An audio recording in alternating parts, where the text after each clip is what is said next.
ନୟାଗଡ଼ରେ ରାଜନୈତିକ ଗଣ୍ଡଗୋଳରେ 4 ଜଣଙ୍କର ଅବସ୍ଥା ଗୁରୁତର ରହିଛି। ନୟାଗଡ଼ ଟାଉନ ଥାନା ଚଣ୍ଡୀବସ୍ତ ଗାଁରେ ରାଜନୈତିକ ଗଣ୍ଡଗୋଳ ହୋଇଥିବା ସୂଚନା ମିଳିଛି। ବିଜେପି ସମର୍ଥିତ ଏକ ପରିବାରକୁ ବିଜେଡି କର୍ମୀଙ୍କ ଆକ୍ରମଣ କରାଯାଇଥିବା ଅଭିଯୋଗ ହୋଇଛି। ଗୋଟିଏ ପରିବାରର 4 ଜଣ ସଦସ୍ୟଙ୍କୁ ଧାରୁଆ ମାରଣାସ୍ତ୍ରରେ ଆକ୍ରମଣ କରାଯାଇଥିବା ବେଳେ ସମସ୍ତଙ୍କୁ ନୟାଗଡ଼ରୁ ଭୁବନେଶ୍ୱରକୁ ସ୍ଥାନାନ୍ତର କରାଯାଇଛି। ତେବେ ରାଜନୈତିକ ଶତ୍ରୁତା ଓ ଟଙ୍କା ନେଣଦେଣକୁ ନେଇ ଉଭୟ ପକ୍ଷ ମଧ୍ୟରେ ଅନେକ ସମୟରେ ବଚସା ଲାଗି ରହୁଥିଲା ବୋଲି ସୂଚନା ମିଳିଛି।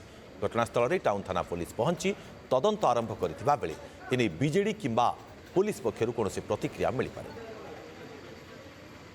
आमे हो जो बीजेपी समर्थित कर्मी से बीजेडी जो मैंने सब आक्रमण कर तेणु से निर्वाचन है जेहेतु कंट्राक्टर काम फाम आनी बहुत गुटे दुर्नीति कम कर तेणु से इलेक्शन को आम सब धमकाधमकी करते मो माने मत धमकई जीवन मारदे बोलिकी आगे गोटे राग था तेणु से राग को रखिकी से बर्तमान आम उपर आज बर्तमान आप देखुन आप आखि आगे बर्तमान मो ना बर्तमान आक्रमण कर